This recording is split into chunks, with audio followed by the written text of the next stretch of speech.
Hi hi hi இன்றைக்கி வந்துட்டு தக்காளி இல்லாத புளிக்குழம்பு எப்படி வைக்கலாம்னு பார்க்கலாம். அதுக்கு ஒரே ஒரு பூண்டு எடுத்து நறுக்கி வச்சுருக்கேன் சின்னதாக. அதுக்கப்புறம் சின்ன வெங்காயம் மஸ்ட்டு அதுக்கப்புறம் ஒரு பச்சை மிளகா, அதுக்கப்புறம் காய்கறி, பாதி உருளைக்கிழங்கு பாதி முருங்கைக்காவும் எடுத்து வச்சுருக்கேன். அப்புறம் வந்து கொஞ்சம் கருவேப்பிலை, புளி கரைசலும் சேர்த்து கரைச்சி வச்சுருக்கேன் சின்னதாக. அதுக்கப்புறம் சட்டியை அடுப்பில் வச்சு ஜீரகம், கடுகு, மிளகு போட்டு வதக்கணும். அதுக்கப்புறம் வந்து பார்த்திங்கன்னா பூண்டு போட்டு நல்லா வதக்கிக்கணும். பச்சை மிளகா, கருவேப்பிலை, அப்புறம் சின்ன வெங்காயம், வெந்தயம் இதெல்லாம் போட்டு நல்லா வதக்கணும்.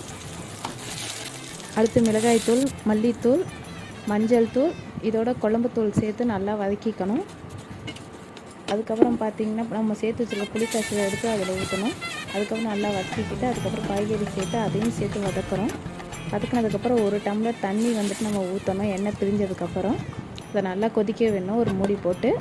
அதுக்கப்புறமா மூடியை திறந்து கொஞ்சோண்டு வெல்லம், அதோடு சேர்த்து கொஞ்சம் உப்பு தேவையான அளவு. அதுக்கப்புறம் இறக்கும் போது தேங்காய் எண்ணெய் சேர்த்து இறக்குனீங்கன்னா புளிக்குழம்பு